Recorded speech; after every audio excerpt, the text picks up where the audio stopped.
Hello! Welcome to a new series that I'm trying. If you don't know me, hi, I'm Kanaya, and this is episode 1 of Late Night Talks with me. Currently it's 1 a.m., 1:21 a.m. For tonight's topic, I'm going to be talking about how I turned from a super introverted girl to winning a speech competition. Okay, so let's start. I'm gonna mix a little bit of Indo and English here and there, so I hope you understand. A little backstory: I was really introverted in school, and I was a really lazy student. Like, I always sleep in class, I got average grades, and I just generally didn't stand out. And the whole turning point of what happened was when I started college. I sort of had a mindset shift, thinking that, okay, I'm getting in the real deal. I have no more time to mess around.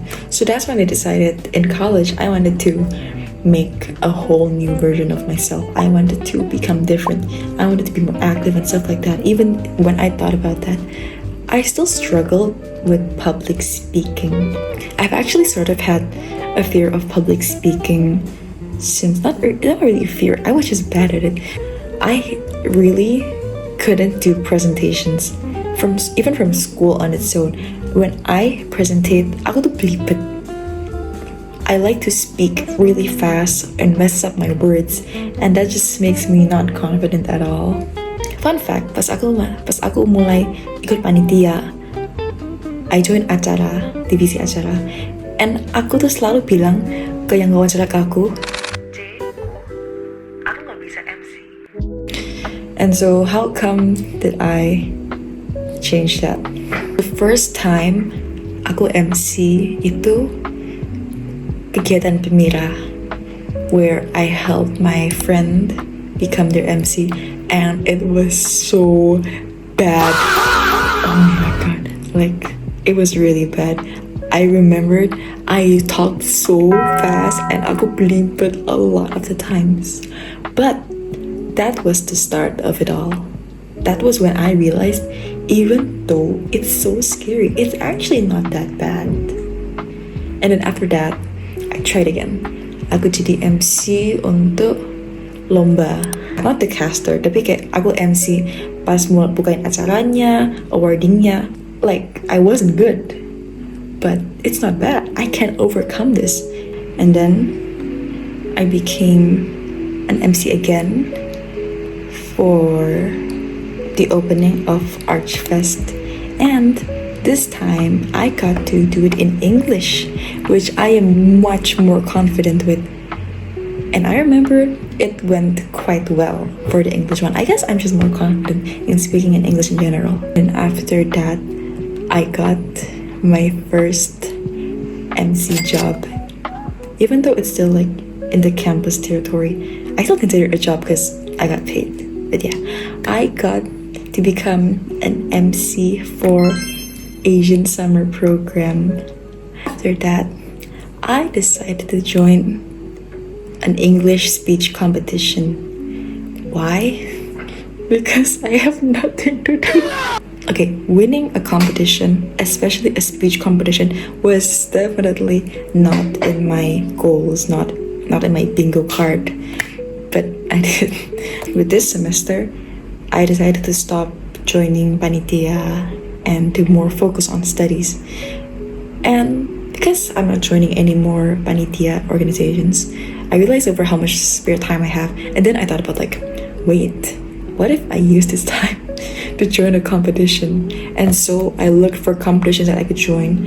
And, you know, since I realized that I can kind of MC okay and in English, I was like, okay, what if I join an English speaking competition, you know, something like that. And then I saw this competition from UNES. It was an English speech competition.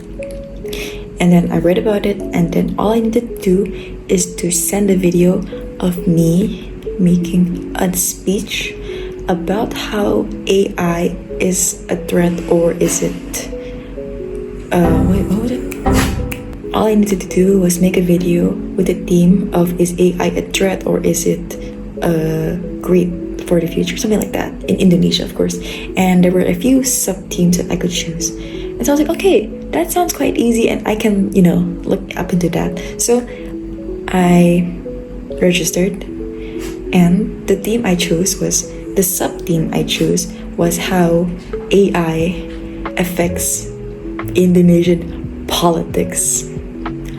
I am not a political person. So okay, I did.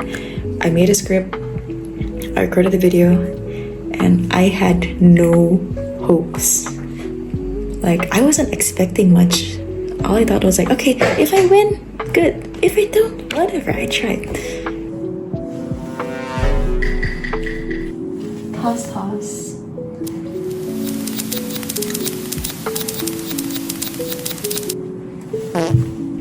They nominated the finalists.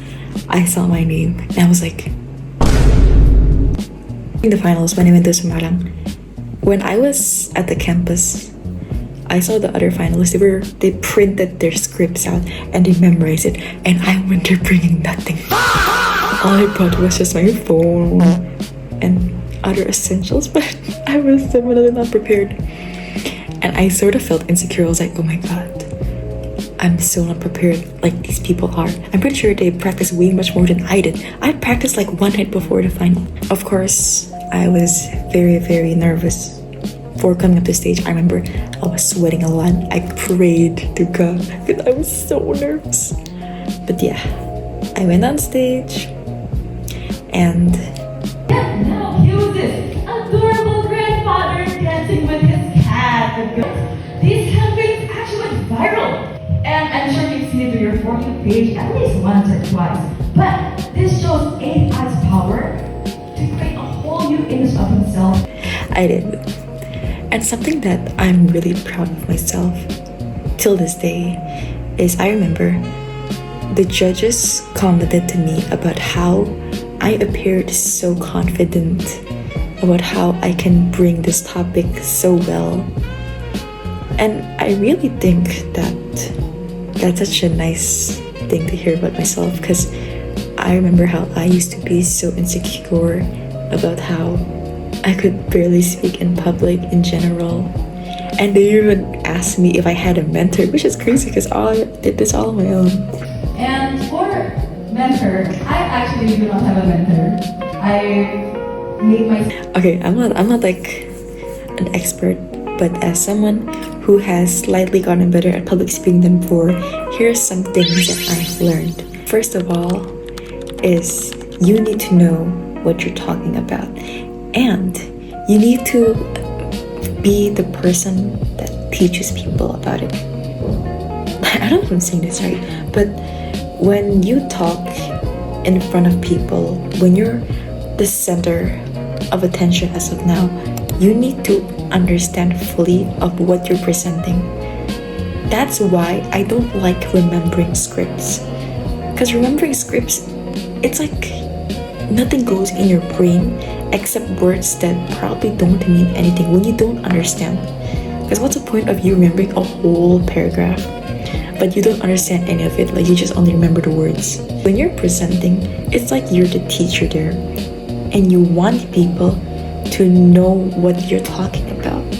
Second, oh my god, I'm saying this again, confidence is really everything, guys. If you go on front and you're like looking down and you're like muttering, you're like mumbling and stuff, that's not gonna do any good for you.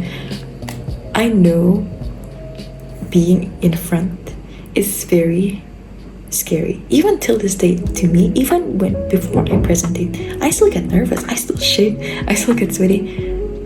But when you go on stage and when you start talking, you just have to keep going. You cannot, even if you mess up a little bit, just keep going. Don't stop and then get nervous, because that'll just break it. You're the person who's talking, not them. They're just listening. Even if they don't want to listen, it's up to them. But you're the goat. Yeah, you're the goat. Aside from that, aside from being confident, I think also trying to win the heart of people is very helpful. Okay, so a little trick from me. I think being expressive really helps me prove my point, and it really helps to catch the attention of people as well. I think those two tips are my best tips that I could give, because honestly, even about how small they sound, they really impact a lot. And I swear, after you try and learn that, public speaking is gonna be so much more easier, and presentations will just seem so easy. Like you can just, it'll be such an easy task for you once you master that, of course. Okay, I think that's all that I want to say for now. I am not an expert. I'm just saying this from someone who struggled to someone who's struggled less. And I hope that it's helpful for you, and maybe you can overcome your fear of public speaking like I did. Because as scary as it is, you'll get over it and you'll make something great of it. Whether you hate, whether you're an introvert or you just hate talking in front of people, I personally feel like public speaking is a very important skill for you, for your future. And yeah, that's all for my late night talks today. Thank you for listening. Like and subscribe.